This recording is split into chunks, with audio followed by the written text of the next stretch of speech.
Hello to all traders and welcome back to the next installment of Orbex's Trading Masterclass. So today we're looking at trading technicals and fundamentals with myself, David Kinley. So if you have any questions, as it's a live webinar, please feel free to jump in and ask. We're going to go through what are trading, how to trade technicals, how to trade fundamentals, what the differences between the two, and some live examples as well in the market, because we've seen in the last few trading sessions that technical trading and fundamental trading can be both opportunistic if we read the charts correctly and see what's happening as well. So let's get right into it. Once again, thank you very much for joining me. As I say, we're into the next excuse me, into the next webinar of this Orbex Trading Masterclass, and we're looking at technicals and fundamentals. So let's get right into it. So let's just have a quick overview. So technical and fundamental analysis are the two main reasons that we trade our on the markets. A lot of financial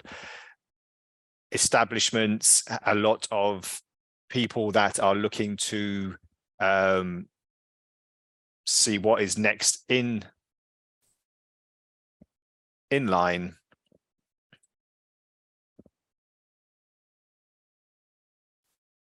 And obviously, I hope you can hear me as well. Let me just check my microphone.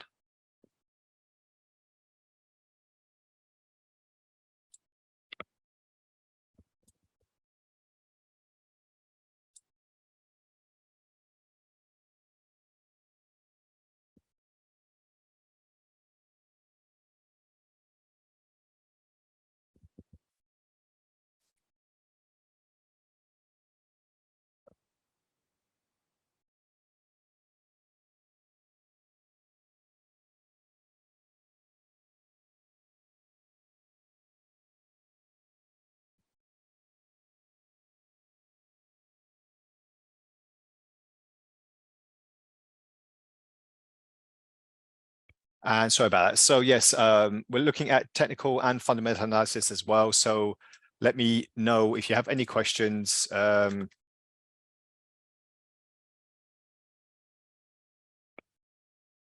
So technically and fundamental analysis, as I said, so technical analysis looks at the potential price movement of a CFD or asset instrument in any case, and uses this data to possibly predict the future price movements. Fundamental analysis, on the other hand, looks at the movement of the market, and this is usually economic factors such as unemployment, gross domestic product, GDP, and inflation that influence this particular market. It could be a stock, it could be a commodity, it could be a forex pair. So these things really start driving the market quite significantly. So it's looking likely that we are possibly more fundamentally driven in the last few trading months and technically, but we'll look, as I said, we'll look into what's going on in the markets as well. So let's break down the technical into something a little bit more tangible that we can understand a bit more easier as well. So technical traders, they use patterns and trends on their charts by adding support and resistance levels. As I said, we're going to look into this more into detail shortly, because it's better to look on a live chart as well rather than all the text that we've put on the presentation, but let's just go through a few key points as well. So these support and resistance levels are used to identify trading opportunities, and this gives us more confidence when trading. It gives us a more positive outcome because we can see possibly when a trade is going to start going in our favor and also going against us. Trades that are going against us are more important actually, because it's when you know that you need to either close the trade or put in a preventive stop loss so that you can minimize your losses as well, so your account is not wiped out. So very, very important to note there. So the whole idea supporting this type of analysis is that price movements are no longer random. So we don't just get random spikes or random moves up or down in the market. We see a technical approach and we start looking more likely that price action will go in our favor rather than just something random. And traders can establish trends by using technical tools such as moving averages, stochastics, relative strength indexes, the most common ones, but some that can be more catered to you depending on what you're looking at as well. And this method then gives the trader more optimism that price trends are likely to repeat themselves. This is quite key, actually. It's quite important to understand that price trends are most probably going to start going in your favor as well if you do the technical analysis correctly and you start moving into the more technical standpoint as well. So this is very important as well. So let's just go through a quick example. So I've written down the text for an example here for silver. And obviously I've just put in the graphic as well. So what we're looking at the moment is, from a technical standpoint, this is silver's movement for the last month. So as you can see here, silver has moved onto a double top. And once the graphic has actually stopped moving, we'll have a little look. I'll go back on the charts as well because it's a little bit easier, which we'll do now actually. So this is silver for the last couple of months. So from the 14th of April, we had this spike in the market here. Oh, need to just put that. Okay, we had this spike in the market, and then a couple of weeks after, we had another spike in the market. So what does this mean? This means that silver has attempted to start moving higher, but it's been hit with some heavy resistance. And what resistance is when we see such a sharp stop in a market such as this. We'll put this so it's a bit easier to see. Excuse me.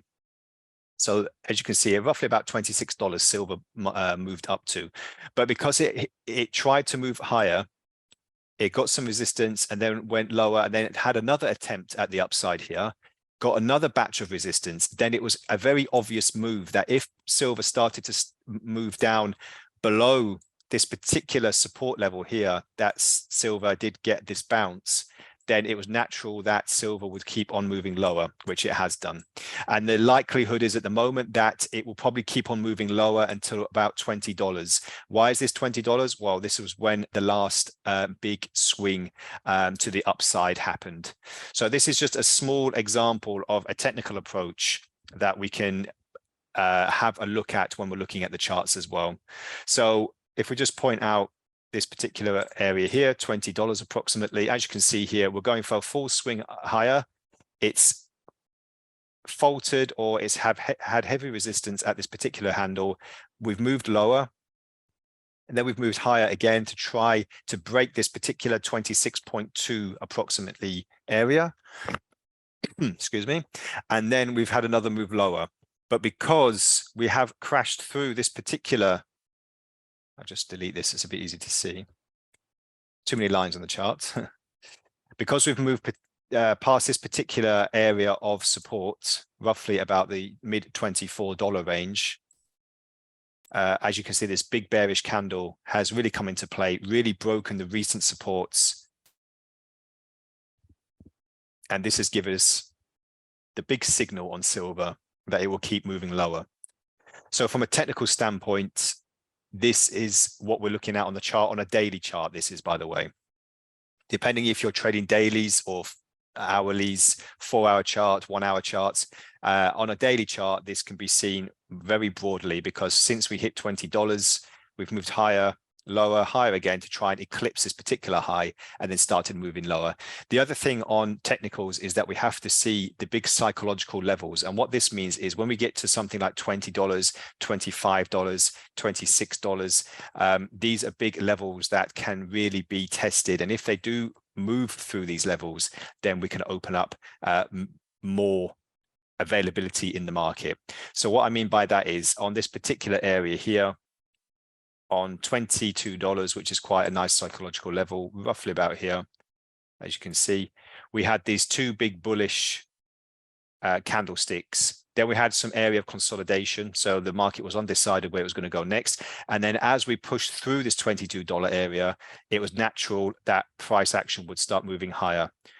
Because if we keep hitting psychological level after psychological level, then price action will keep on moving higher. It's the same with this particular consolidation level here. As I said, we've tried to get past this particular area.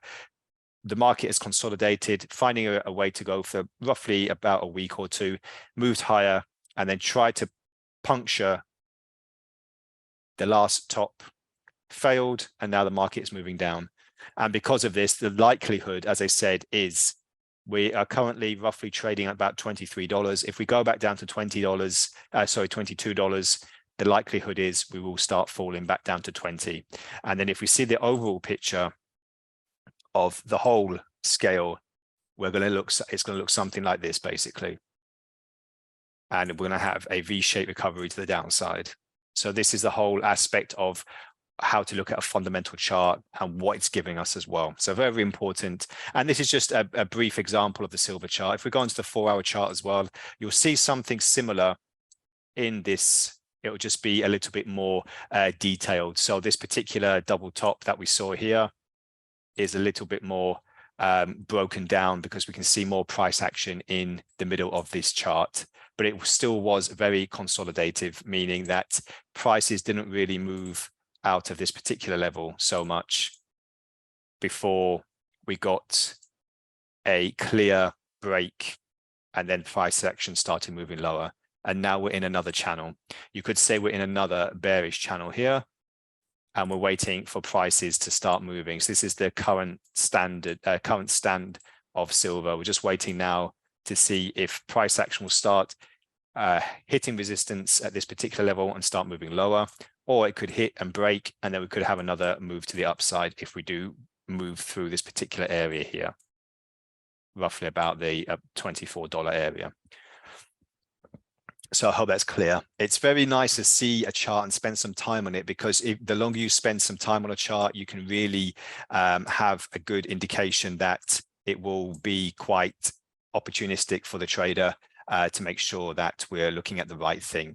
We've got the relative strength index here, which is basically showing if a instrument or asset is overbought or oversold, usually by these particular lines here, the 70 and the 30. So if we do go below, like here, usually it means that the prices will start moving higher.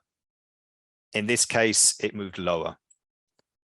And what this means is, it means it's a divergence in the market, but we'll go on to them later on. This is just a small example of how we try to read the market as well, by adding other stochastics, relative strength index, and other things to the mix to try and see what's happening as well.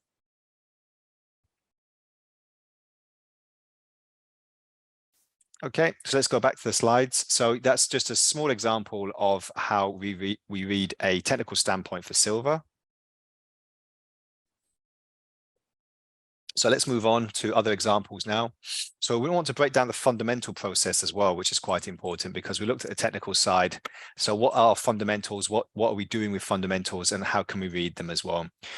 We'll train with fundamentals. So this is a method of evaluating the whole economic landscape and what factors can affect the market. So whatever your country you live in, whatever economy you're looking at or that you're interested in, could be European, UK, African, Asian, American, what is going on in that particular continent or country that could affect the whole landscape of a forex pair or an indice or a stock.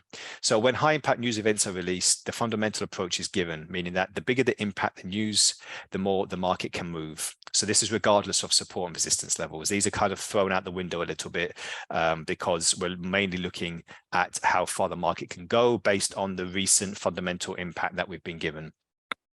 So as a recent example, I just want to look on oil, because OPEC, which is the group of oil companies, you could say, or countries of oil companies, recently stated that they will cut output, and this led oil prices to jump because the supply would be cut, leading to higher prices. So oil has done this in the past few years when the pandemic began, because obviously there wasn't any demand for oil. So the oil price went down quite dramatically, which we'll look on the charts shortly. But in the current state of what we're looking at, OPEC did state that they needed to cut supply as the price of oil was falling too low. And they were hoping that this fundamental event would send prices higher quite significantly. So let's see how that looked. So we're looking on a technical perspective at the moment, first of all. So this is the part where OPEC did announce this news. So as you can see, it's a big gap in the market and prices jumped quite significantly. So from a technical perspective, what we're seeing at the moment is that we're seeing some divergences on the RSI and on the price action. These are actually bearish divergences, because if a price is moving higher, has higher highs, and the price action has lower highs, as you can see here, there's a high here, another high, but it's lower than the previous one, and etc. This means that price action will start moving lower, which it did do.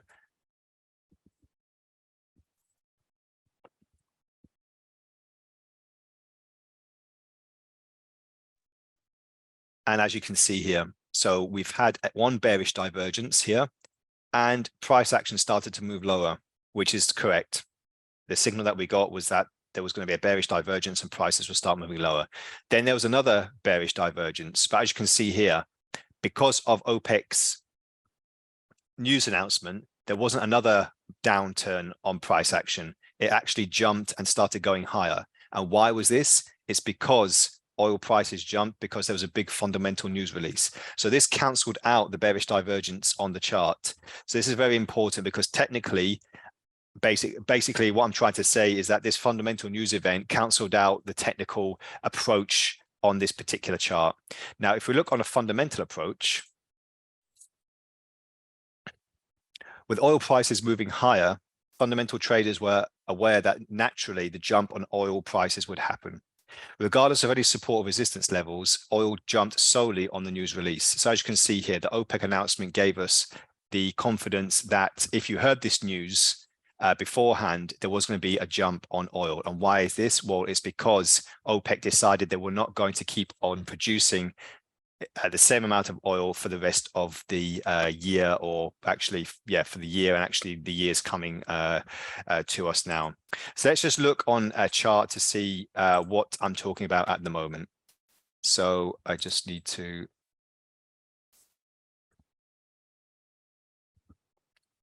I'll remove the drawing so it's a bit easier to see. So we've got it on the 4-hour chart, which is fine, because we can see the gap in the market, which I was talking about earlier. So this gap in the market is when OPEC did announce that prices were going too low in the market. This is because if we put it back on the daily chart, I just want to show you the whole journey of oil.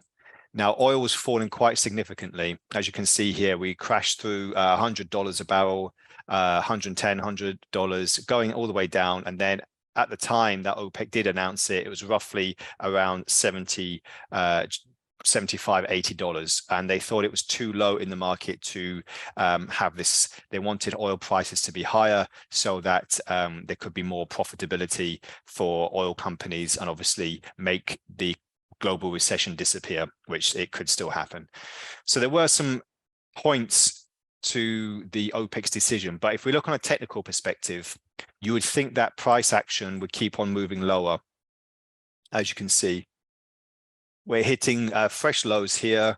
We've hit in pretty much a little bit of a double bottom here, which could start moving prices high, which it did, but it was expected to test this particular level again, which was roughly about $64. Fair enough.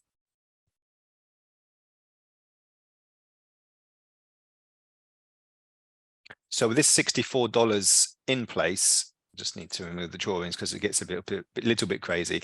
So with the $64 in place, OPEC and the oil providers did agree that it was too low and that prices need to start moving higher, which it did do. So at the time, we jumped back up to $83, let's say.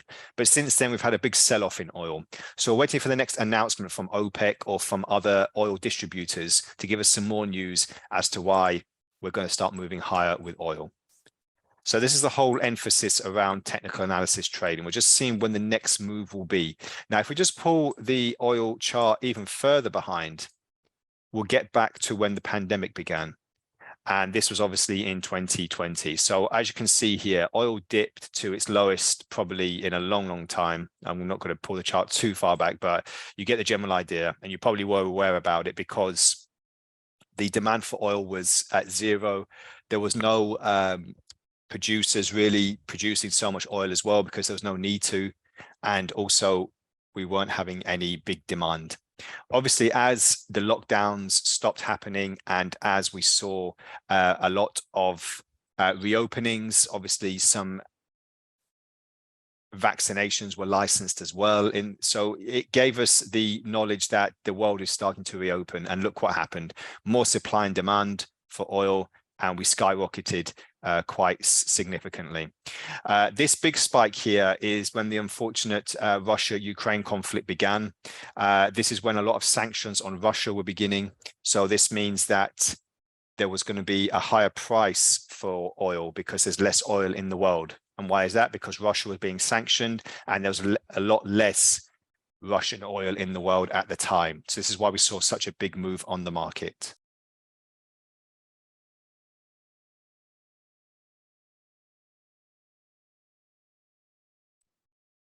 So this was a big fundamental event, basically. So as you can see here, we're slowly moving up in stages on oil, but then we get this really big move to the upside. So if we see here from $90 all the way up to $130, it's a $40 move. And this was because of the big fundamental event in Ukraine.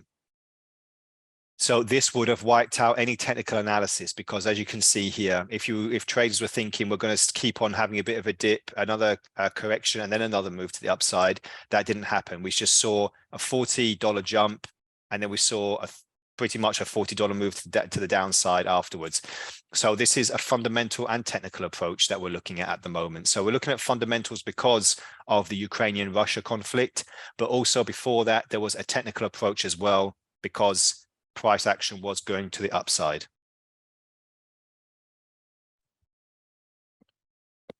So this was a very good example at the time. So let's look at another example with gold. Gold is a very valuable commodity, not only to our clients, but also to a lot of traders around the world, because it gives us a lot of good opportunities. It's a safe haven asset, which means that every time there's something disastrous or something big happens in the global economy, traders flock to gold. They start trading gold quite heavily, and that's why we see big spikes in the market. So gold did witness recently a triple top over the past 2 years. And why were these? Well, let's get into a technical approach first of all. So when this triple top was tested again, as you can see here,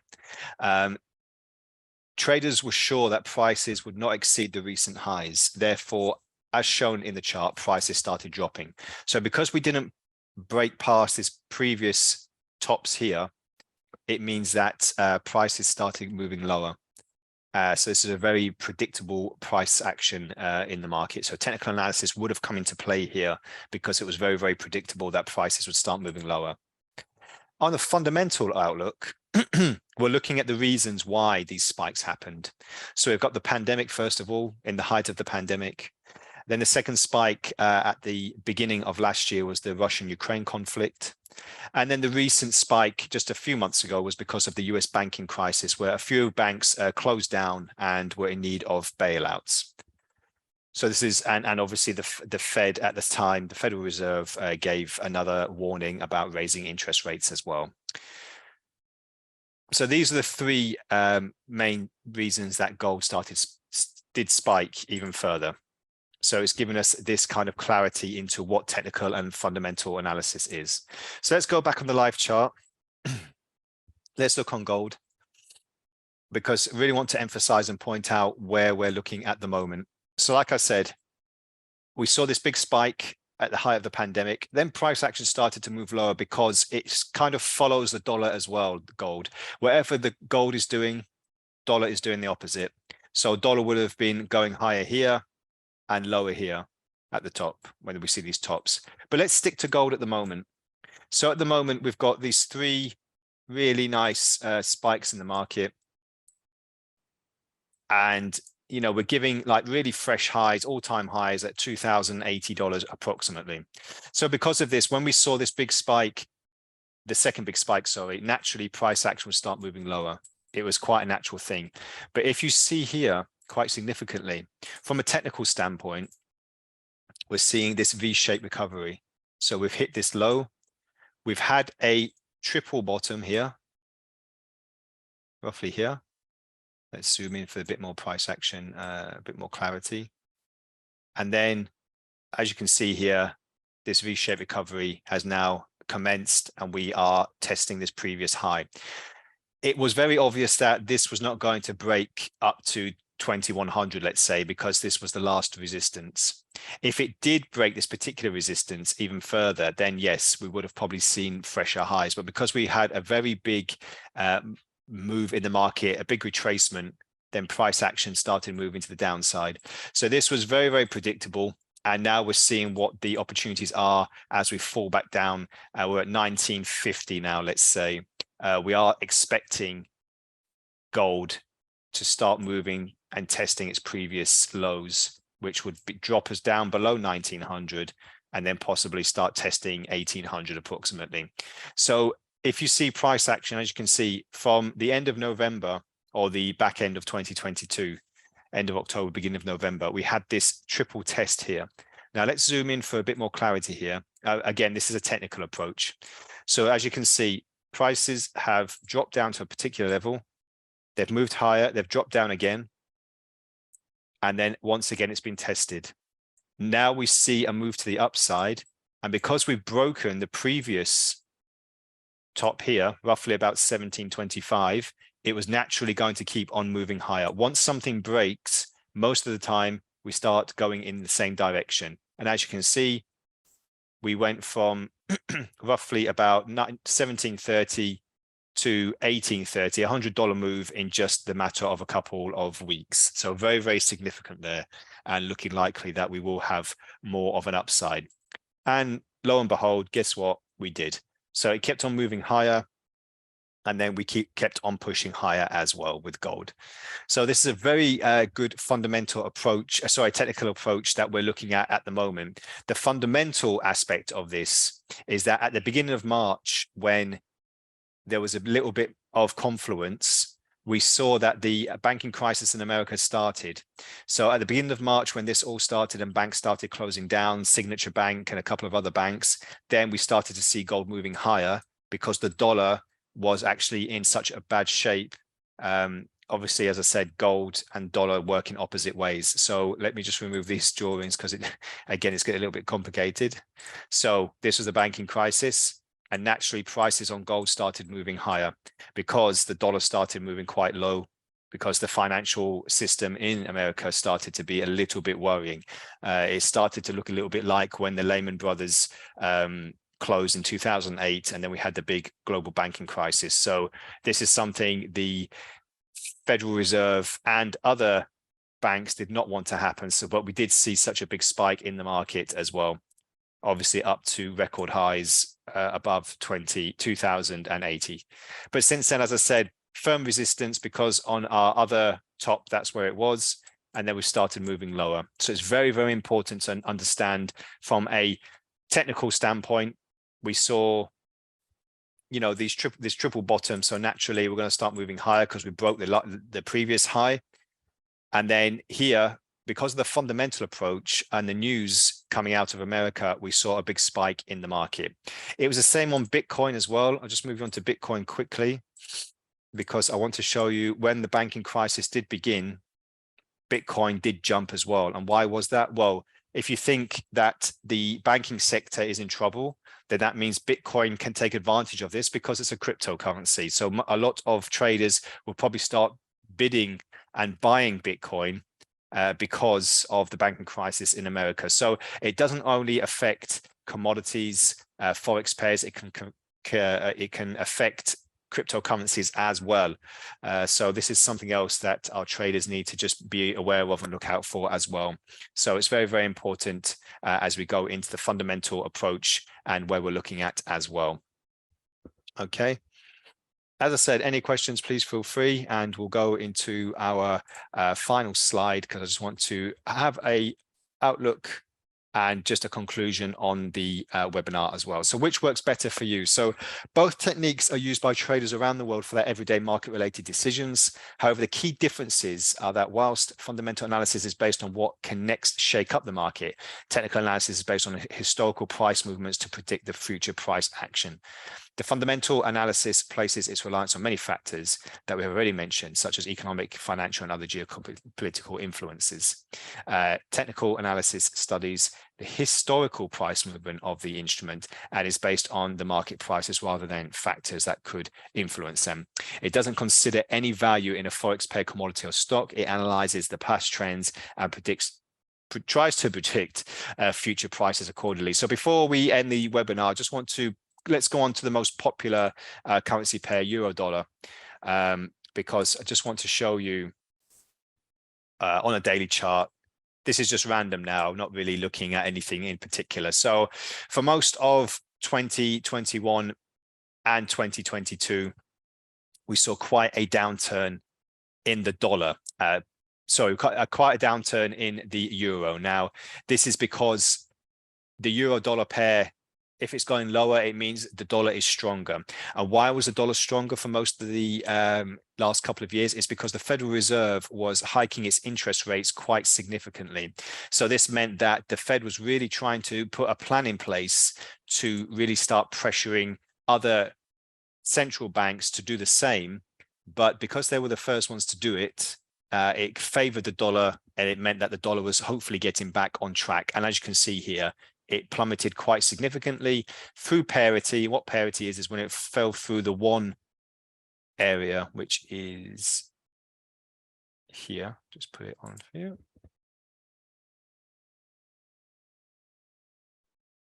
And as you can see here, but since we broke back up through parity, just zoom in so it's a bit easy to see. Now it seems that we are going to the upside again. So are we going to go back up to 120, 115 anytime soon? We'll have to obviously wait and see. But the signal is that since we have had more of an aggressive move on the euro dollar, it looks likely that this will continue. Will it continue all the way back up and get a full recovery like we've seen before? So will it do something like this, basically? We will have to wait and see, naturally. But the conclusion basically means that it's moving in the right direction for now, unless we get a big signal, a fundamental change, and the dollar gets a lot more of a powerful move to the upside. This will give us more of a move, and we'll see what's happening there. Now let's look on one more. Dollar yen was something that I was looking at actually this morning, doing a little bit of technical analysis, because at the moment, as you can see here, once again, we've moved lower. We've found some support technically on this particular trade, particular currency pair. And now we're waiting for the price to start moving back up to where it did before.